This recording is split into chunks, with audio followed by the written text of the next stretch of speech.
And now for this week, today po, we're gonna talk about faithfulness in the last days. Pwede mo po ba sabihin, kapatid, faithfulness in the last days? Faithfulness in the last days. Oo, kasi ang faithful na anak ng Diyos, confident. Amen? Amen. Hallelujah. Alam niyo po, nung bata ako, growing up, Kristiyano na po talaga ako. And bata pa lang po ako, siguro mga 6, 7, aware na ako na may second coming. At alam ko rin po ang mga mangyayari. Bakit po? Kasi, syempre, inosente kang bata nun.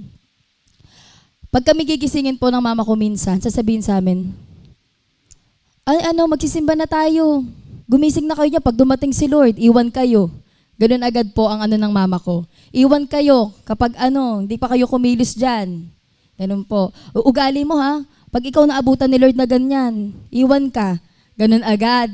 Which is totoo naman po talaga. Di ba po? At bilang bata, syempre po nga, inosente. Alam ko lang yung mga mangyayari. Pero alam nyo po ang nabuo sa heart ko nun, fear. Takot. Takot po kasi hindi ko alam ang gagawin ko kapag dumating yung panahon na yon, yung araw na yon. Hindi ko alam kung paano pagtatagumpayan ang mga huling araw. Sige po, tayo po ay muna ay manalangin. Hallelujah. Dakilang Ama sa langit, Panginoon, nagpapasalamat kami sa mapagpalang araw na ito, Panginoon. Lord, andito ang mga anak mo, Lord, at handang makinig ng iyong mga salita, Panginoon. It's a privilege to hear and know your word, God. Lord, let us hear what you will say, O God, this day. Open our hearts, open our minds, Lord, na malaman ang mensahe mo sa araw na ito, Panginoon. Salamat sa banal na Espiritu mo, Panginoon, na siyang nagtuturo sa amin at gumagabay sa amin ang mga dapat naming gawin, O God. We bless you. Thank you for loving us, Lord, unconditionally. We praise you in Jesus' name we pray. Amen and amen. Again, faithfulness in the last days. Faithfulness. When we say faithfulness po, ano nga po ba yun? Ang ibig sabihin is a quality or state of being faithful. It means loyalty, trustworthiness, and steadfast devotion to someone or something. Ang faithful na tao po, ang faithful na lingkod ng Panginoon po, meron siyang mga quality na ganito. Ikaw ay tapat. Ikaw ay mapagkakatiwalaan. Ikaw ay matatag. Are you, church? Amen, amen. Now, ano po yung mga kailangan po nating pagdaanan, okay? At para mapatunayan na talaga po tayo ay tapat. Ano nga po ba yung mga dapat nating pagdaanan, church? Through temptations, suffering, trials, hardships, pain, responsibilities, and commitments.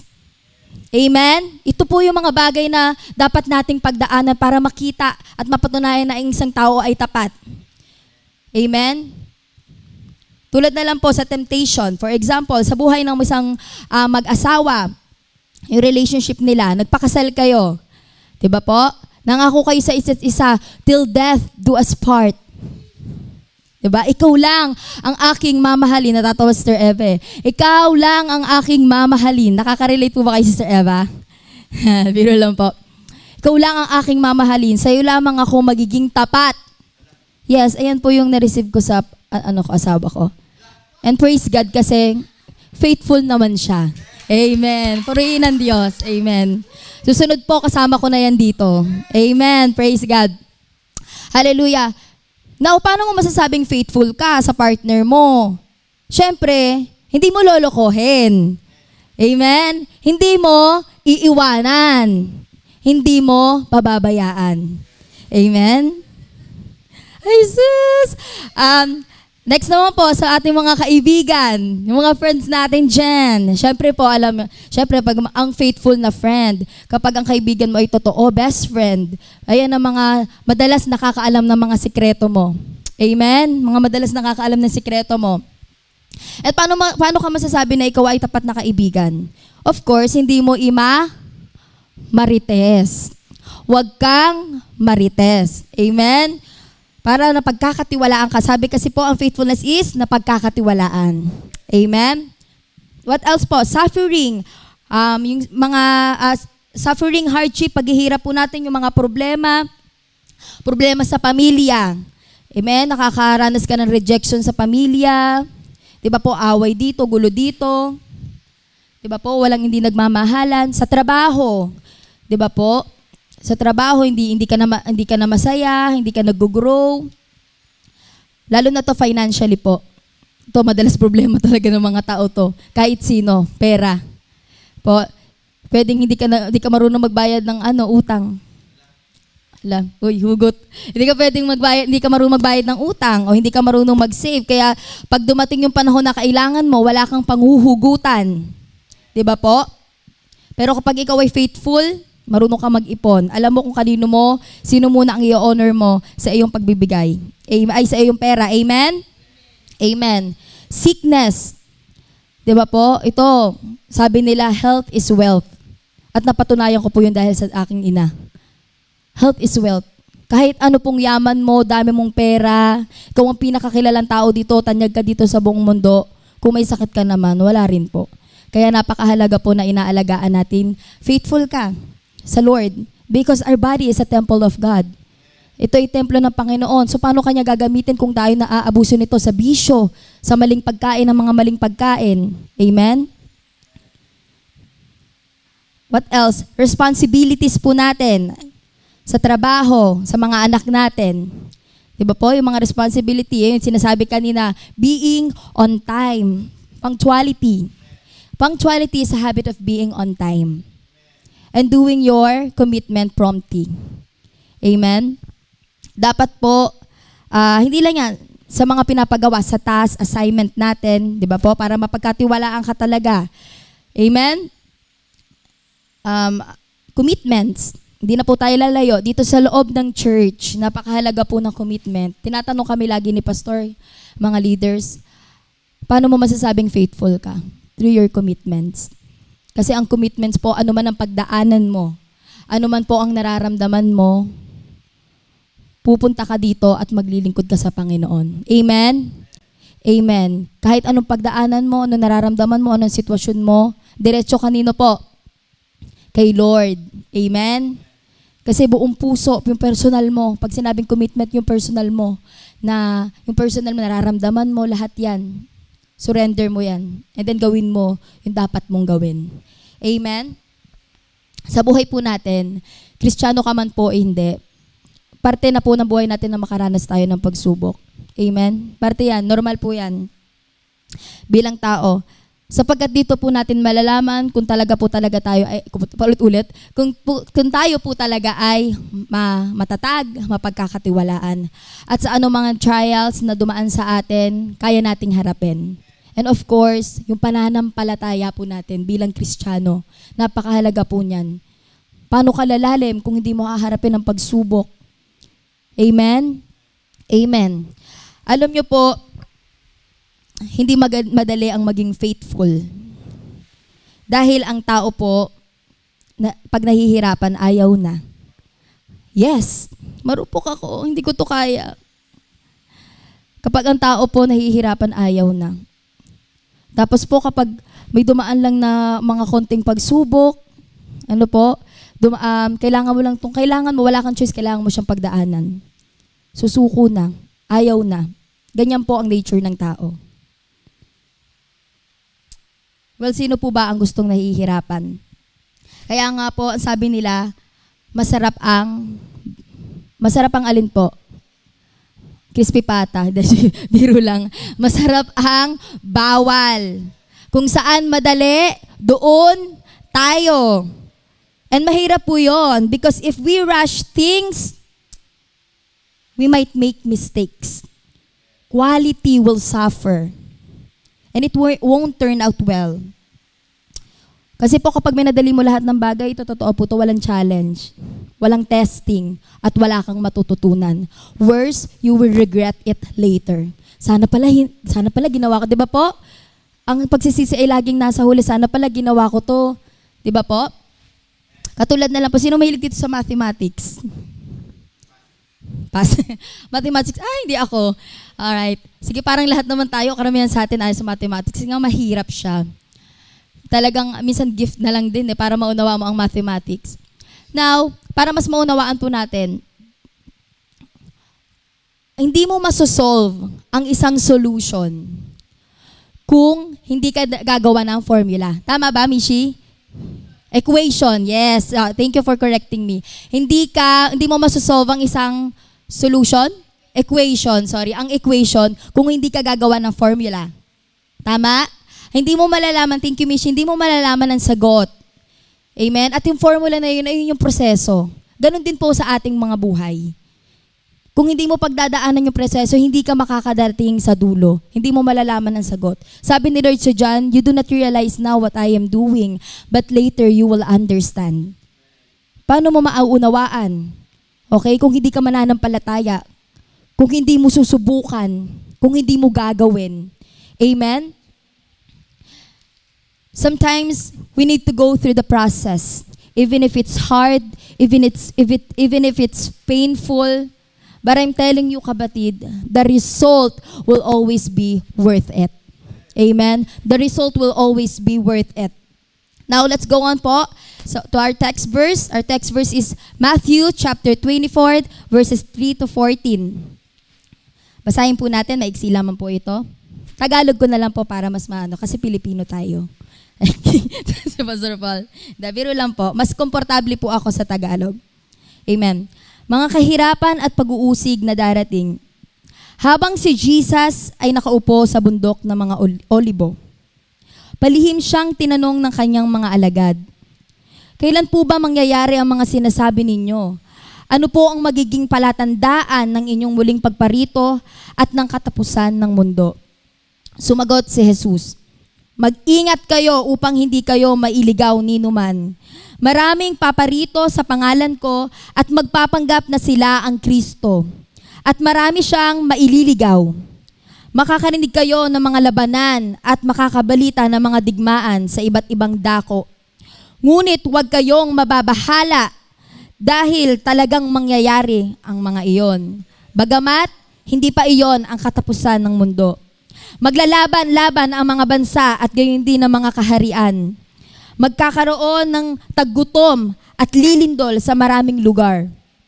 Ang lahat ng mga ito ay pasimula pa lamang ng mga paghihirap na tulad ng isang babaeng nanganganak.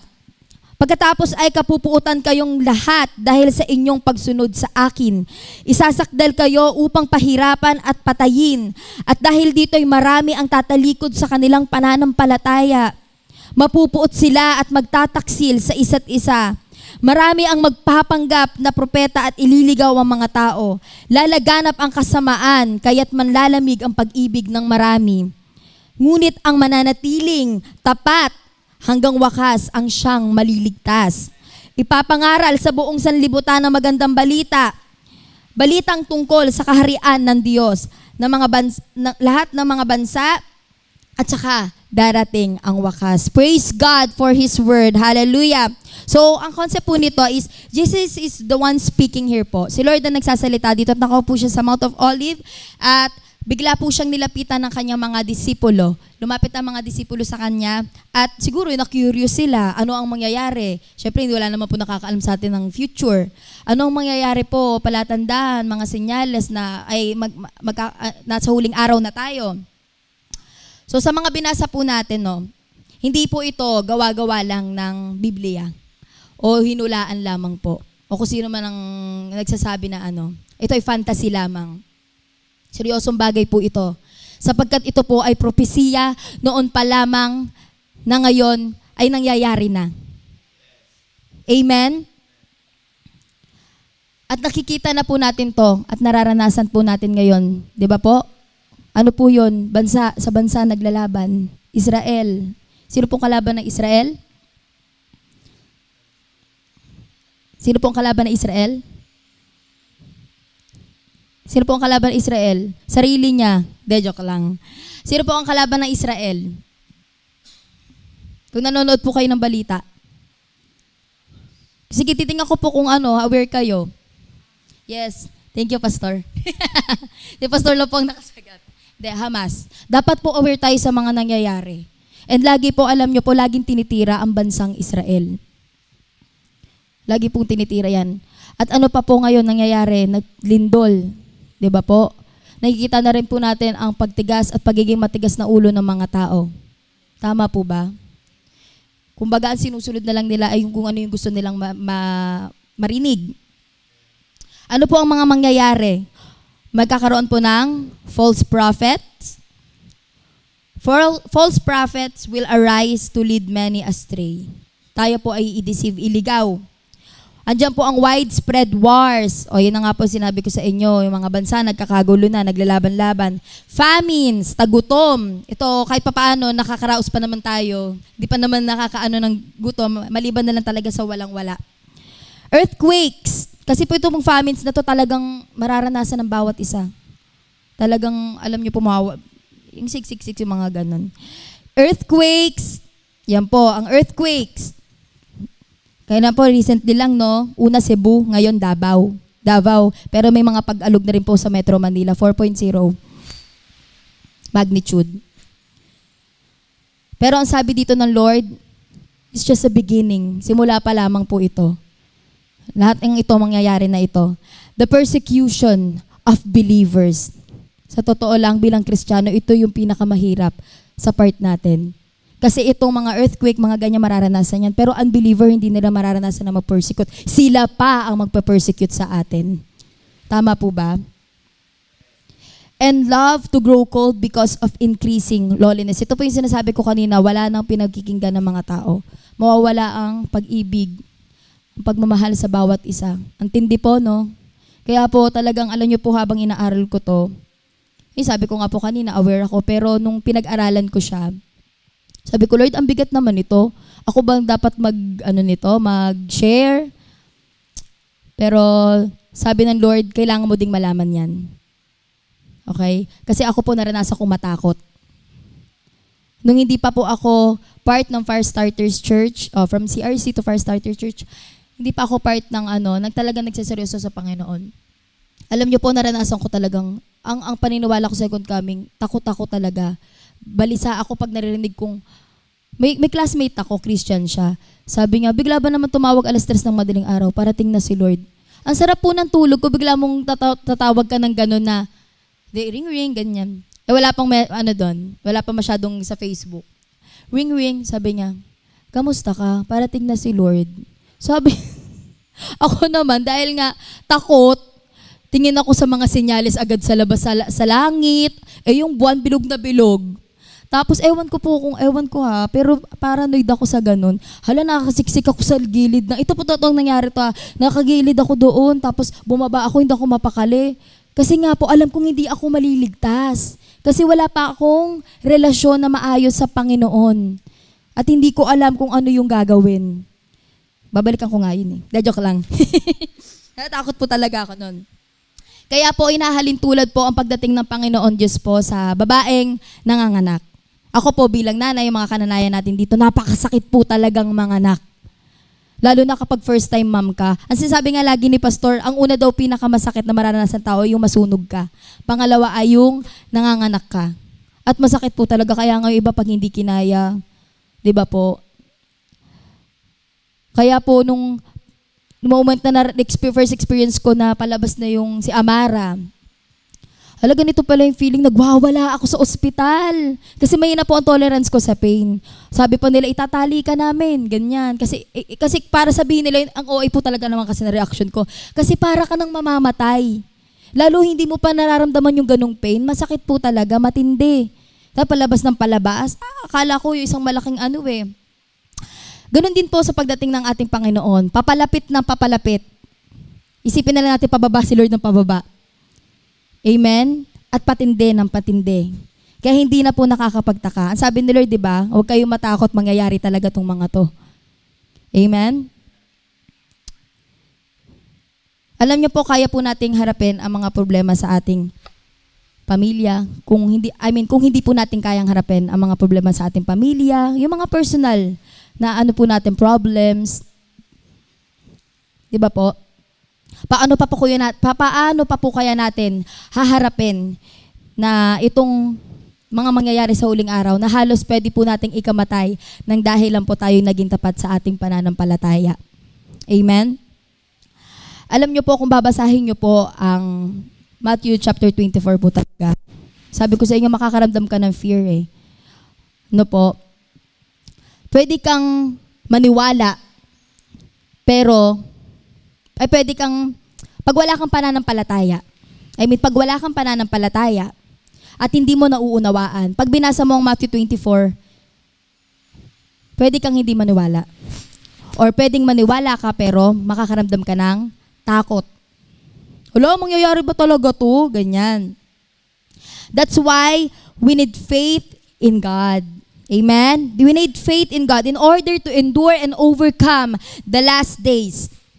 Because through faith, sabi po dyan, faith, meron po ang pananampalataya. Anong meron sa pananampalataya? Binibigay sa atin at pinaparamdam. May kapayapaan, may pag-asa.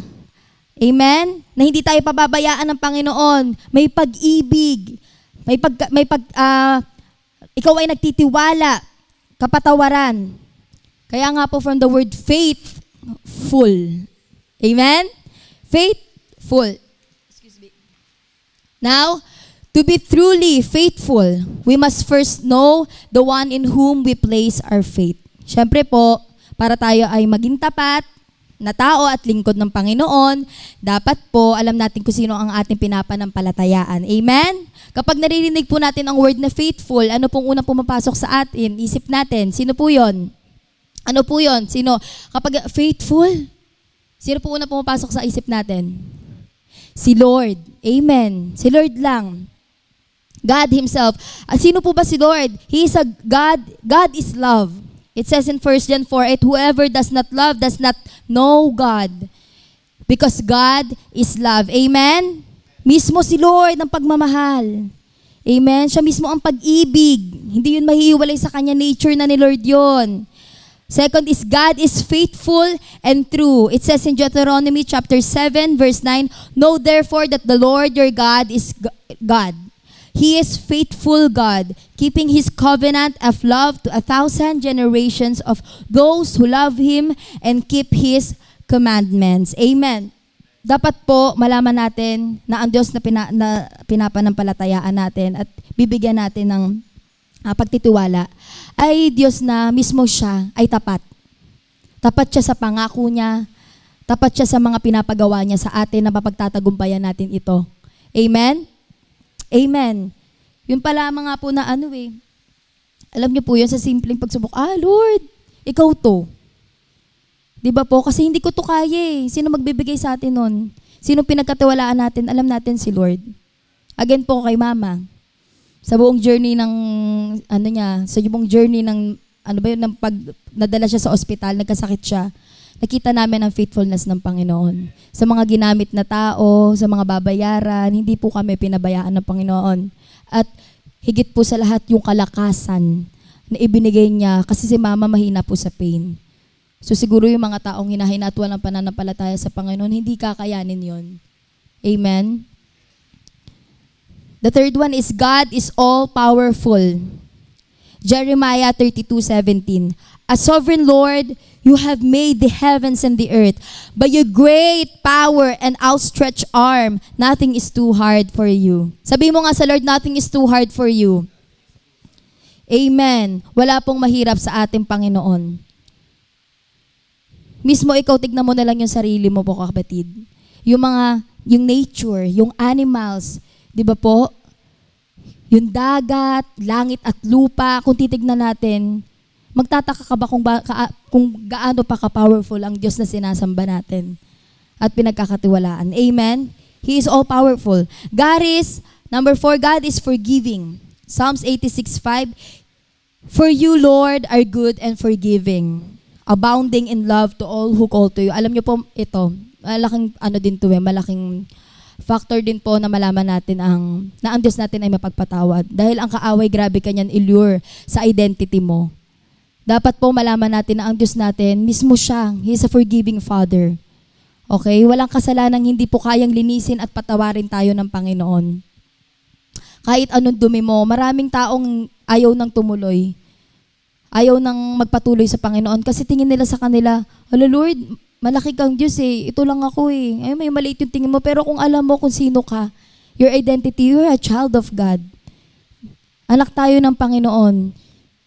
Nanay nga natin eh, di ba? Tatay natin, magkamali ka ma, sorry. Pagalitan ka man, pero mamahalin at patatawarin ka pa rin.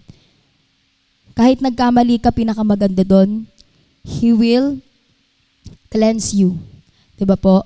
And He is faithful and just to forgive us our sin and purify us from all unrighteousness. Amen? That's our God. Number 5, God has a purpose for our lives. Lahat po tayo alam dito. Talagang may plano ang Lord. For I know the plans I have for you, plans to prosper you, not to harm you, but plans to give you hope in the future. Ang buhay po natin ay hindi aksidente. They are part of His divine design. Amen? For in Him, rest our true faith and everlasting hope. Hallelujah. So, ayun po. Dapat po natin malaman na ang ating Diyos ay mapagmahal. Siya ang pag-ibig mismo. Siya ay tapat at totoo. Siya ay makapangyarihan. Siya ay mapagpatawad na Ama. At siya ay may plano. Nasa sinupupunan ka pa lang, kapatid, tayo. May plano na ang Panginoon. Kaya huwag tayong pala desisyon. Amen. Joke lang po. How can we be faithful? Now, ngayon nalaman na po natin kung sino ang pagkakatiwalaan natin at pananampalatayaan natin. How can we be faithful? Tayo naman po, ang human faithfulness. How can we be faithful? Paano po tayo magiging tapat sa Panginoon?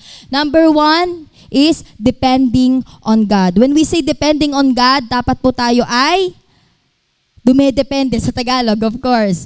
Dumedepende sa Panginoon. Nagtitiwala sa Panginoon. Umaasa sa Panginoon. Amen? Tulad na lang po sa temptation.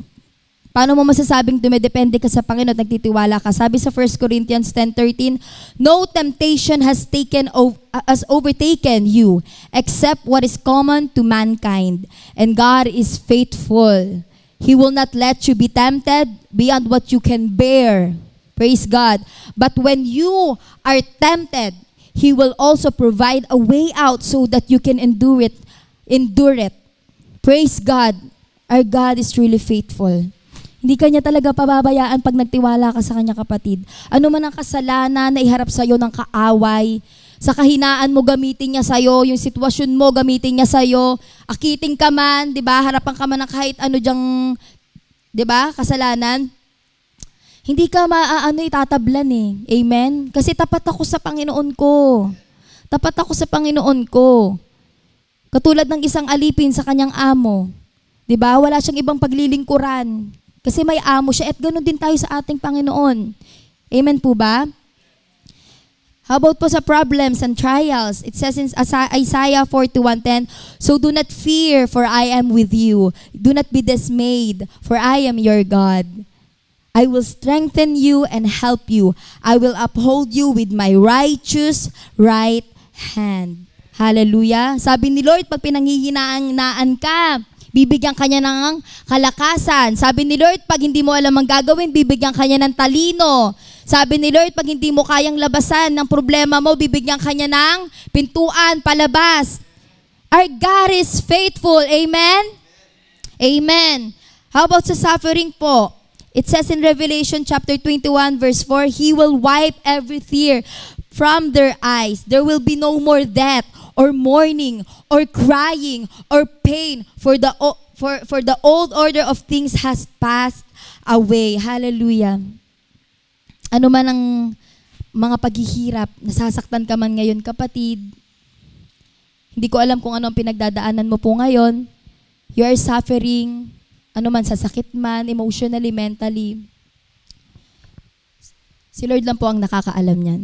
Cause all your anxiety because He cares for us. Amen? He cares for us, kapatid.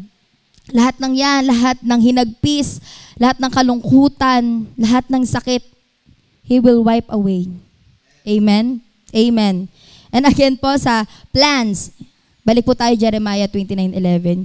Ito, sabi ko kanina po, huwag tayong pala desisyon sa buhay. Kaya meron nagmamaneho at nagkokontrol ng ating mga buhay. Amen? Meron. Kagandahan doon, kahit hindi mo nakikita, pinapanampalatayaan mo because you are faithful and naniniwala ka. na merong Diyos na naglikha sa'yo at hindi ka lang niya basta nilikha para lang sambahin siya. Napakaganda ng plano ng Panginoon sa'yo. Hindi ka ginawang robot. Hindi ka ginawang sunod-sunuran lamang. Amen?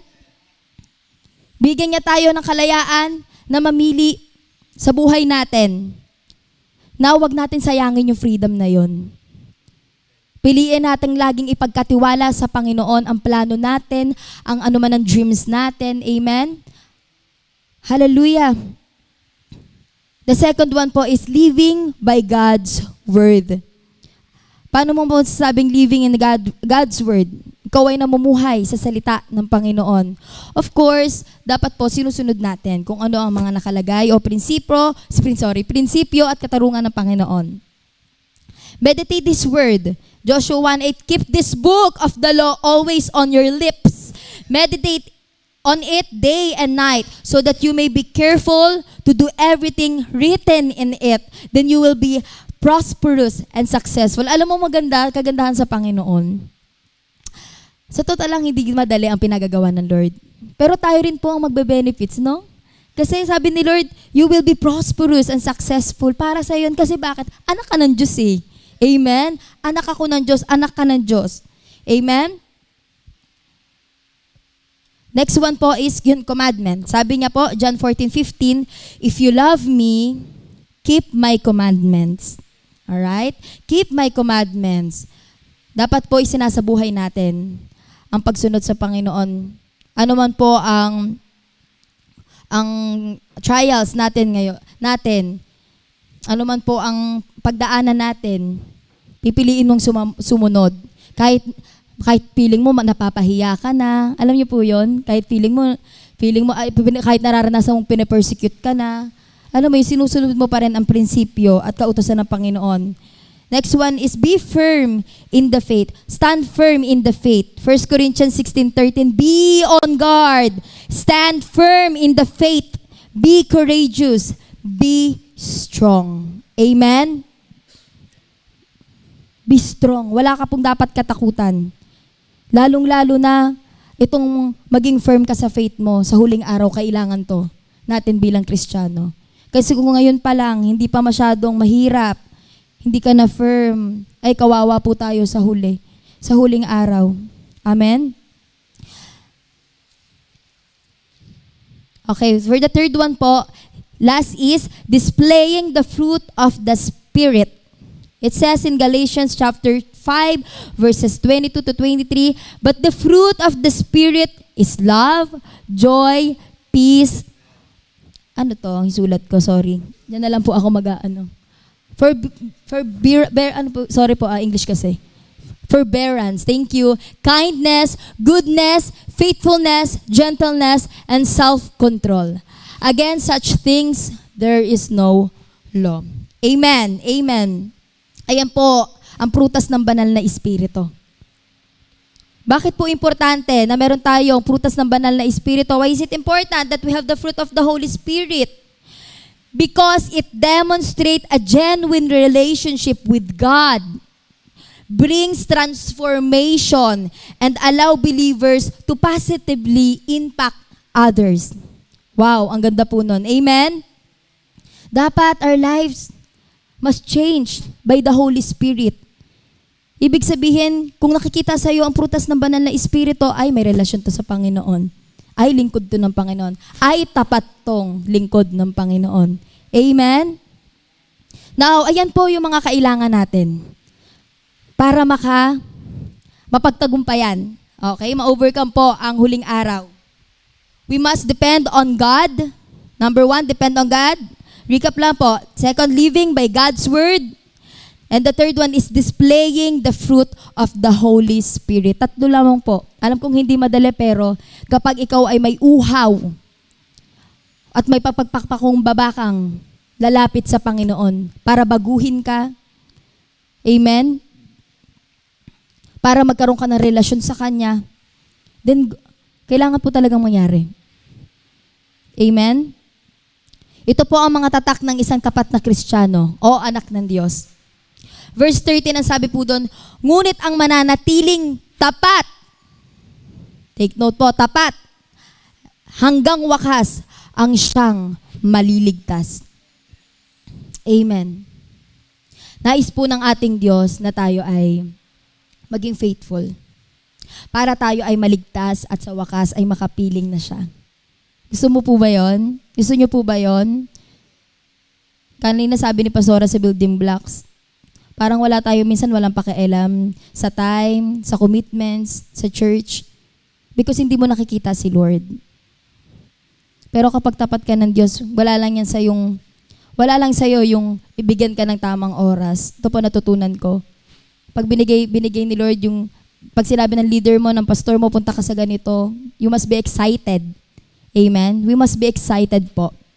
Kasi finally, imimit na natin si Lord kahit hindi pa nakikita. Ano pa po ang makapiling siya? Face to face.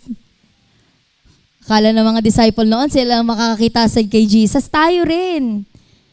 Sa believer of God, maging excited po tayo. Anong word yun? Yung parang, bukod sa i-desire. Basta i-desire na lang po. I-desire natin.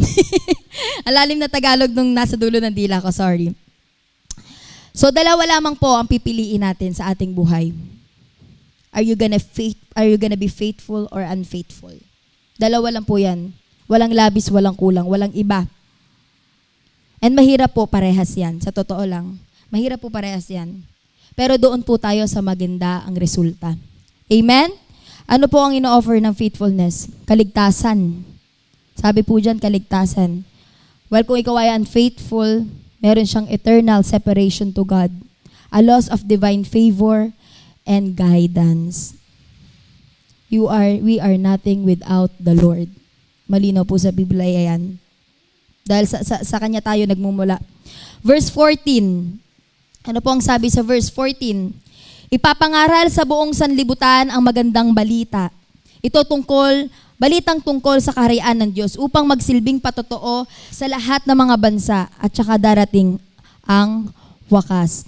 Hallelujah. Alam nyo po, magkakaiba ang plano ng Panginoon sa ating buhay. Pero iisa ang pinagagawa ng Panginoon.